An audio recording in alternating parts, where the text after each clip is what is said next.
last panelist of ours, that is Shri Sanjay Yadav ji, who is the founder director of IRS Immigration and Abroad Studies. मेरा आपसे बड़ा simple सा question है, क्योंकि मैं काफ़ी कुछ सुनता रहता हूँ और अब मैं फॉरेन एजुकेशन से रिलेटेड कुछ इंस्टीट्यूशंस के टाई अप करने की कोशिश कर रहा हूँ हिंदुस्तान में कुछ कॉर्पोरेट्स के साथ में। तो मैं आपसे एक सवाल पूछना चाहता हूँ कि एक तरफ यूजीसी कह रही है कि हमें फॉरेन इंस्टीट्यूशंस को यहाँ पे लाना है, अपनी नेशनल एजुकेशन पॉलिसी का उन्होंने हिस्सा बना लिया है, और वो कहते हैं QS वर्ल्ड रैंकिंग जिनकी 500 है, they need to come and set up their campuses in India, and they should not compromise in terms of the quality of academics. अगर वो करते हैं तो उनको जाना पड़ेगा. They will have to sign an agreement of minimum 10 years to stay back in India, and also at the same time they will have to keep the tuition fee very competitive. Right? There are certain riders which have been imposed by UGC on foreign institutions. उसी के ही तत्वावधान में अभी मैंने कुछ UK और USA की top most universities को अप्रोच किया है. मैं बड़ा सक्सेसफुल भी हूँ काफ़ी हद तक. मैं जॉन हॉपकिंस, स्टैनफोर्ड और UCLA, इन सबको, यूनिवर्सिटी ऑफ पिट्सबर्ग, इनको मैं अमेरिका में मैं अभी टैप कर रहा हूँ. और इसके साथ के साथ अगर आप देखें तो मैंने अभी इंपीरियल कॉलेज और किंग्स कॉलेज लंदन, इन दोनों को भी मैंने टैप किया है कि वो किसी तरह से यहाँ आएँ और यहाँ पे जो कॉर्पोरेट्स चाह रहे हैं फॉरेन यूनिवर्सिटीज़ को एस्टेब्लिश करना, उनके साथ में they should join hands together और यहाँ पे अपने कैंपसेस को सेटअप करें. तो एक तरफ तो हमारी ये बात चल रही है, दूसरी तरफ हम ये भी कहते हैं कि मैंने आपको बताया कि 7.65 lakh students they have gone abroad as per the latest All India Survey on Higher Education, जिसमें हमने नियरली $47 बिलियन का खर्चा किया है. तो it's a huge loss of money to be very honest and precise with you. और वो कह रहे हैं कि ये 70 बिलियन डॉलर अभी 2025 तक फिर खर्च होएगा. मेरा आपसे सिर्फ एक ये पूछना है कि ज़्यादातर लोग हिंदुस्तान में मिडिल क्लास फैमिलीज़ को बिलोंग करते हैं और they have Lofty dreams, and dreams देखने में तो किसी को कोई हर्ज है भी नहीं, ठीक है ना. तो अगर मैं एक मिडिल क्लास फैमिली का मेंबर हूँ और मैं ये चाहता हूँ कि मेरा बच्चा बाहर पढ़े, तो मेरे पास में क्या ऐसे विकल्प हैं कि मेरे लिए वो फाइनेंशियली वायबल प्रोजेक्ट होएगा और मैं अपने बच्चे को बाहर भेज सकूँ बाहर एजुकेशन के लिए. क्योंकि आप इमिग्रेशन और एब्रॉड स्टडीज़ को देख रहे हैं, तो इस वजह से मेरे ख्याल से आप इसके ऊपर बेहतर तरीके से प्रकाश डाल सकते हैं कि किस तरह से एक भारतीय बच्चा विदेश में जा कर के पढ़े, और अगर पढ़ने जाता है तो उसको क्या क्या एडवांटेजेस हैं, ये भी ज़रा सा थोड़ा आप बताने की कोशिश करिए. Thank you so much sir, you are hosting very well.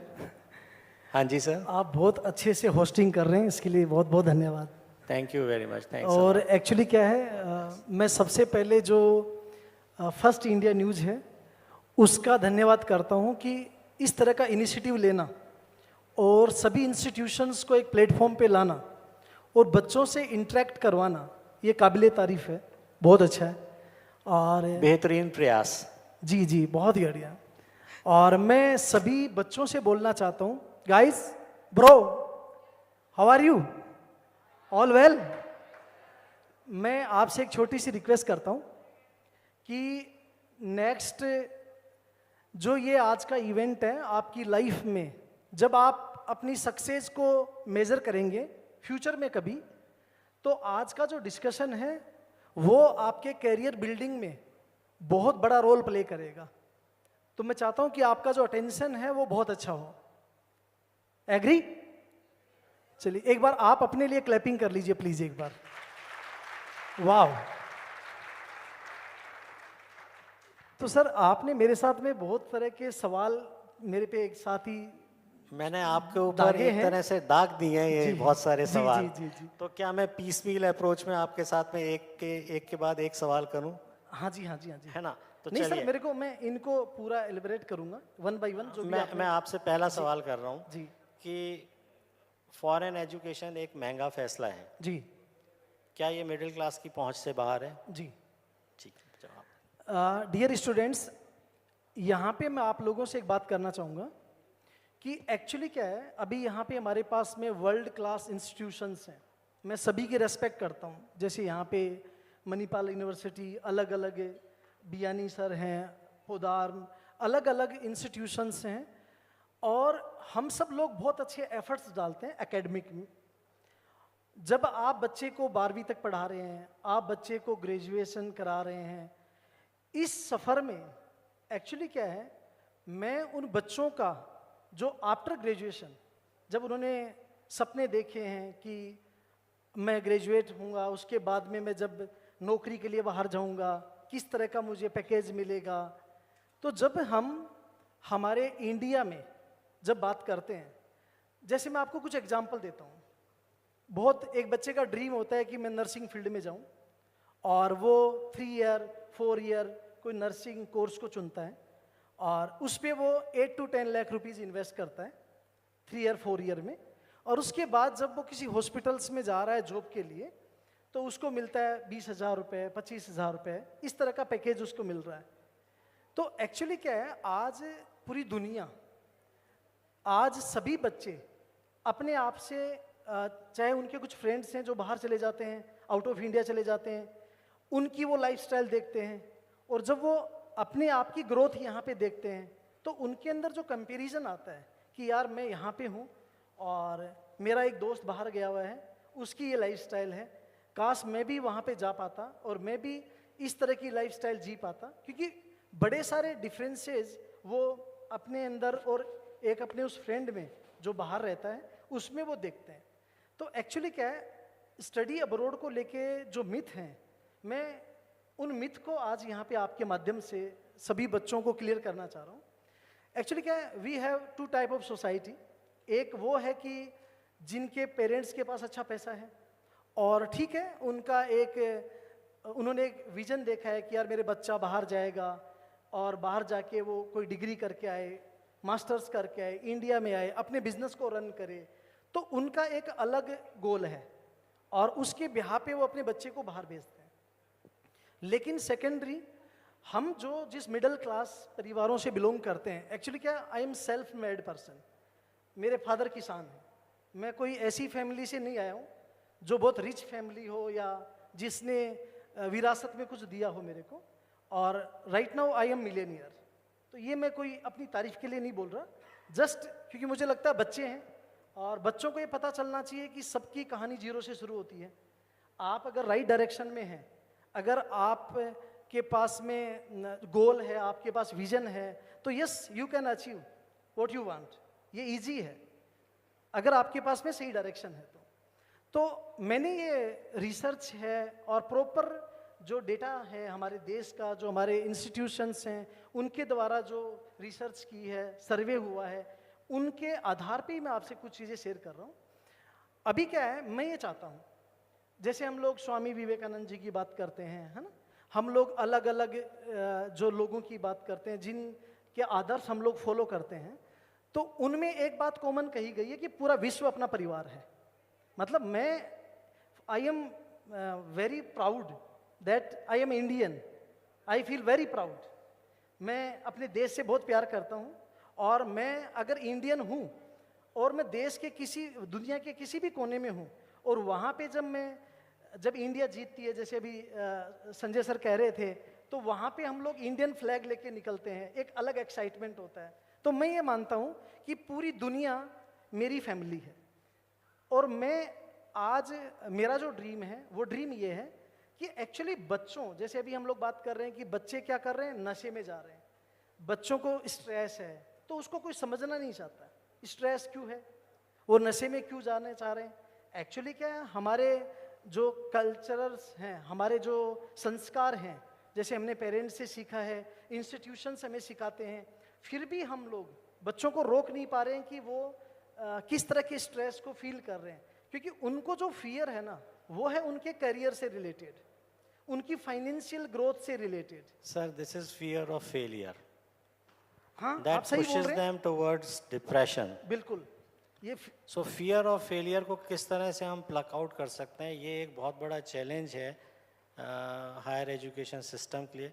और मेरे ख्याल से इसकी नींव जो है वो स्कूल से ही पढ़नी शुरू होनी चाहिए। बिल्कुल। तो जैसे कि अभी सर ने अभी बताया था कि कल हिंदुस्तान जीता था, तो हिंदुस्तान के जीतने के पीछे सिर्फ एक ही थॉट है। Okay, I think.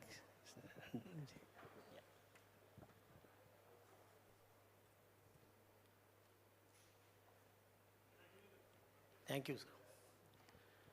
तो जब तक कि आप अपने आप को निर्भीकता के साथ में एक्सप्रेस नहीं करेंगे, तब तक कुछ अचीव नहीं हो सकता है।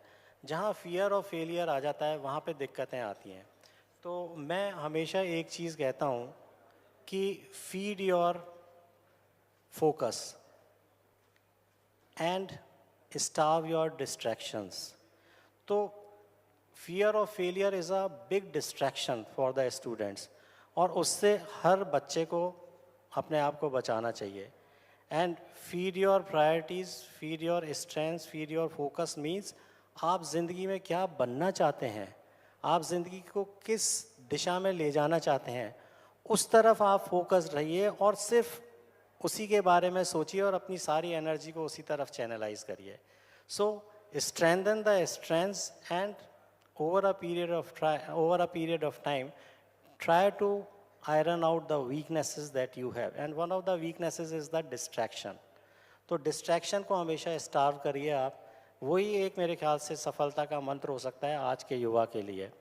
तो ये जो अवसाद की स्थिति है, इस अवसाद की स्थिति से निपटने के लिए ये एक बहुत बड़ी शिक्षा है जो हम शिक्षकों को हर बच्चे को देनी चाहिए। और इस चीज़ का जन्म जो है वो बच्चों को जब वो स्कूल में जाते हैं तब से ही देना चाहिए। तो ये एक बहुत बड़ी सोच है सर। इस सोच को कल्टीवेट करने में बहुत टाइम लगता है, बट एक बार आपने कल्टीवेट कर लिया, then the world is all yours. हम कई बार इसे ओवर कॉन्फिडेंस भी कहते हैं, बट ये ओवर कॉन्फिडेंस नहीं है सर, ये बिल्कुल भी ओवर कॉन्फिडेंस नहीं है। आपके अंदर एक मादा होना चाहिए कि अगर आप 7 बार गिरे तो 8वीं बार आप फिर उठने के लिए तैयार हों। अगर इस सोच के साथ में हम अपने युवा को शिक्षित करेंगे, मेरे ख्याल से वो दिन दूर नहीं है जबकि भारतवर्ष जो होगा दुनिया का सबसे बड़ा इकोनॉमिकली प्रॉस्पर्ड और डेवलप्ड नेशन होएगा। क्योंकि आज हमारे पास में 144 करोड़ पॉपुलेशन है। हमारे पास we are the youth capital of the world. Why not to make the best utilization of the youth capital that we have? So make the optimum utilization, train them the hard way, the right way, and the world is all yours. Sir आपने बिल्कुल सही कहा। और आज हम एक बहुत India में प्रोफेशनल्स, स्किल्स वर्कर्स जो हैं उनकी रेस्पेक्ट ग्लोबली हर कंपनीज में होती है। हमारे पास तो बहुत सारे उदाहरण हैं। आप सुंदर पिचाई जी को ले लीजिए, आप ऐसे बड़े सारे आप एग्जाम्पल्स ले सकते हैं। एक्चुअली क्या है, हमें कैसे समझना चाहिए, मैं आपको एक डेटा शेयर कर रहा हूँ। वो ये है कि अभी परसों ही न्यूज़पेपर में पब्लिश हुआ है डेटा। वो ये है कि जो लोग हमारे स्टूडेंट्स या जो आज बाहर जॉब कर रहे हैं, एनआरआई हैं, उन्होंने last year 9.3 lakh crore rupees India में भेजा है। 9.3 लाख करोड़ रुपीज, मतलब एक बड़ा अमाउंट होता है, 4% ऑफ जीडीपी। बहुत बड़ा अमाउंट, बड़ा अमाउंट, बड़ा अमाउंट है। जी जी सर जी, मेरा ड्रीम ये है, देखिए जो हम अब हमारे माननीय प्रधानमंत्री जी हैं, ग्लोबली जाते हैं अलग अलग देशों में, वहाँ पे जाके वो एफडीआई की बात करते हैं। तो पता है सर, ये एफडीआई का 2 गुना है। ये 9.3 जो हमारा एफडीआई है उसका 2 गुना है। मेरा ये ड्रीम है सर कि अगर हम लोग, हमारा जो ब्रेन है, जो इंटेलिजेंट जो ब्रेन है, अगर वो ग्लोबली जाए, मैं चाहता हूँ कि दुनिया के हर देश में हमारा कल्चर फैले, दुनिया के हर देश में हमारे लोग हों। आपको पता है बहुत सारी कंट्रीज में आज हमारे जो देश के लोग हैं वो अच्छे, मतलब गवर्नमेंट में, चाहे वो पॉलिटिकली हो, किसी भी तरह से, चाहे जुडिशली हो, अच्छे पोस्ट पे हैं। तो हमें प्राउड तो होता ही है ना कि एक इंडियन कहाँ से कहाँ चला गया। तो हमें इसको एक बड़े एस्पेक्ट में देखना चाहिए कि आज हम जो स्टडी अब्रॉड की बात करते हैं, तो इसका मतलब ये नहीं है कि बच्चे बाहर पढ़ने के लिए जा रहे हैं। हमें ये देखना चाहिए बच्चे बाहर से क्या दे रहे हैं। अगर 9 लाख करोड़ रुपए बच्चों ने दिया है, अगर ये डेटा डबल हो जाए, अगर ये 3 गुना हो जाए, जैसे हमारे यहाँ जो अभी जीएसटी का कलेक्शन है जी, वो जी। लगभग 1.5 लाख अराउंड 1.7 के आसपास है, जो मंथली कलेक्शन है हमारा जी। जीएसटी कलेक्शन, जी, जो जी। गवर्नमेंट को टैक्स आता है। सोच के देखिए उसके सिमिलर डेटा जो लोग हमारे देश के जो लोग हैं, जो हमारे देश को प्यार करते हैं, वो बाहर से पैसा कमाते हैं और हमारे यहाँ इंडिया में वो इन्वेस्ट करते हैं, अपने पेरेंट्स के लिए भेजते हैं। तो हमें क्या करना चाहिए, मेरा ये मानना है, अगर हमें हमारी इकोनॉमी को बूस्ट करना है, हमारे देश को ताकतवर बनाना है, तो दुनिया के बेस्ट रिसोर्सेज को हमें यूज करना चाहिए। हमें इस मानसिकता से बाहर आना चाहिए। मैं ये कहता हूँ कि मेरा इंडियन पूरी दुनिया में कहीं पे भी रहे, लेकिन उसके अंदर एक देश प्रेम की भावना है। सर हम लोग स्पिरिचुअली कनेक्टेड हैं, हमारे लोग हैं ना, उनके अंदर एक अपने देश के लिए अलग जज्बा होता है, वो कभी निकल नहीं सकता। तो मैं चाहता हूँ कि बच्चे आज इंटरनेशनली बहुत से ऐसे प्रोग्राम हैं, बहुत सारी कंट्रीज में ऐसे प्रोग्राम हैं जहाँ पे अगर, जैसे मैं अभी जर्मनी की बात करता हूँ, एक छोटी सी बात आपको शेयर कर रहा हूँ। जी, जी। आप कह रहे हैं कि जो मिडिल क्लास के बच्चे हैं, उन मिडिल क्लास के बच्चों के पास में क्या स्कोप है कि वो बाहर कैसे जाएं? बहुत सारी ऐसी कंट्रीज हैं, उन्होंने स्कॉलरशिप बेस और स्टाइफंड ऐसे प्रोग्राम अनाउंस किए हुए हैं कि आप फ्री में बैचलर कर सकते हैं, फ्री में मास्टर्स कर सकते हैं और आप वहाँ पे एक अच्छा पैसा अर्न कर सकते हैं। मैं एक फैक्ट बताता हूँ आपको, हमारे बच्चे यहाँ से बाहर पढ़ने नहीं जाते हैं, 95% बच्चे पैसे कमाने जाते हैं। ये फैक्ट है सर। जी, बिल्कुल ठीक तो कह ये रहे हैं कितनी आप। खुशी की बात है। तो मेरा ये ड्रीम है कि मैं अगले 5 साल के अंदर जो ये फिगर है, अभी 2022 में हमारे यहाँ से आपका जो डेटा है वो 2022 का डेटा है, 7.5 लाख बच्चे यहाँ से गए हैं। 7,65,000। जी। 7,65,000, जिसके ऊपर की भारतवर्ष ने 47 बिलियन डॉलर्स खर्च किए हैं। और ऐसा एक अनुमान किया जा रहा है all India survey of higher education की रिपोर्ट के अनुसार कि ये फिगर पहुंच जाएगा 70 बिलियन डॉलर्स का 2025 के आखिर तक। तो ये एक सर- बहुत बड़ा पैसा है जो कि हम लोग शेल आउट कर रहे हैं अपनी पॉकेट से, और किसी तरह से इसको रोकना है। तो ये नेशनल एजुकेशन पॉलिसी 2020 जो है, इसमें इस चीज़ का एक क्लॉज है कि किस तरह से इसको अरेस्ट किया जा सके। और साथ के साथ जैसा कि मैंने आपको बताया, एक बहुत बड़ा इशू है which is related to gross enrolment ratio, जो कि दुनिया में अभी आज की तारीख में बहुत नीचे स्तर पर है, 26.3%। अभी 2021-22 की अगर बात करें तो 27.1% आया है, बट 2035 तक 50% तक ले जाना है, इसमें एक बहुत बड़ा हमारे लिए चैलेंज है। तो are we geared up for that? It's also $1 million question for all of us. तो ये है। सर चलिए, मैं एक छोटी सी बात आपसे जी, करना चाहता हूँ। एक्चुअली मैं राजस्थानी आदमी हूँ, खैर अपन राजस्थान में बैठे हैं जी, मैं तो मेरी जी, जी। पैदाइश यहीं की है, मेरी एजुकेशन जी, यहीं जी। की है। तो और मेरे को है ना इन्वेस्टमेंट और रिटर्न, हाँ जी। इसका एक थोड़ा सा ज़्यादा ही ध्यान रहता है। तो जी। मैं बच्चों को इस तरह से गाइड करना चाहता हूँ कि प्लीज़ आप जो इन्वेस्ट कर रहे हो, जो आप अभी डेटा शेयर कर रहे हैं ना सर, जी। जो बच्चे बाहर जा रहे हैं और जी। पैसा इन्वेस्ट हो रहा है इंडिया का, जी। सर उसका रिटर्न देखो। अब जैसे कोई बच्चा है जो यहाँ पे 20,000 30,000 सैलरी पे जॉब कर रहा है, वो बच्चा बाहर 1.5 लाख 2 लाख 3 लाख सैलरी पे जॉब करता है। तो मैं ये कहना चाह रहा हूँ कि हमारे पास में इतना ब्रेन है, इतना ब्रिलियंट स्किल्स है हमारे पास में, तो हमें दुनिया के रिसोर्सेज को यूज करना चाहिए। मैं चाहता हूँ कि ज़्यादा से ज़्यादा बच्चे बाहर जाएं और वहाँ के टेक्नोलॉजी को समझें, जो इनोवेशन हो रहे हैं उनको समझें, वापस आएँ। सर जो एक स्टूडेंट बाहर जाता है, वो आफ्टर 5 to 10 ईयर्स वो वहाँ से थोड़ा सा ऐसा होता है कि नहीं यार अब मुझे वापस मेरे देश चलना चाहिए, क्योंकि जो पैसे का एक रहता है ना इनिशियली लाइफस्टाइल का एक क्रेज रहता है, वो थोड़ा स्लो डाउन हो जाता है। बिल्कुल, और उसके पास करोड़ों रुपए हो जाते हैं, फिर आके वो क्या सोचता है कि मैं मेरे देश में स्टार्टअप स्टार्ट करता हूँ, मेरे देश के लोगों को रोजगार देता हूँ। तो जितने भी स्टार्टअप्स हुए हैं अपने इंडिया में, उनमें भी आप देखेंगे ना मेजर रोल उन लोगों ने प्ले किया जो बाहर से स्टडी करके हैं, बिकॉज उन्होंने वहाँ पे ग्लोबली दुनिया से नेटवर्क बनाया। एक बच्चा जो बाहर जा रहा है वो सिर्फ इंडियन नहीं रहता है, उसका जो नेटवर्क है वो ग्लोबली अलग अलग कंट्रीज के स्टूडेंट्स की उसकी अच्छी रिलेशनशिप होती है। वो यहाँ आके फैक्ट्री लगाता है और यहाँ से प्रोडक्शन जो है बाहर विदेश में अलग अलग टाइप का एक्सपोर्ट करता है, बिजनेस करता है। तो बाहर ग्लोबली बच्चों को कनेक्ट करने के लिए बाहर जाने से, स्टडी करने से बहुत सारे एडवांटेज। उससे मुझे याद आ रहा है कि अभी कुछ समय पहले मैं सबवे के जो यहाँ पे फ्रेंचाइजी के ओनर्स हैं उनसे मिला था, and both husband and wife they are techies, ठीक है ना, और वो लोग यहाँ पे आए हैं और आकर के उन्होंने सबवे खोला है। तो आप जो कह रहे हैं वो बिल्कुल ठीक है, और इसी के साथ हमारा ये पैनल डिस्कशन अब हम इसको विराम देते हैं। And thank you very much for being with us as esteemed panelists, and thanks to the audience also for being such a wonderful listeners. Thank you very much. Thanks a lot. जी sir. Yes. Thank you so much. Sir, at the last, क्योंकि एक बहुत ही important बात की गई अवसाद की,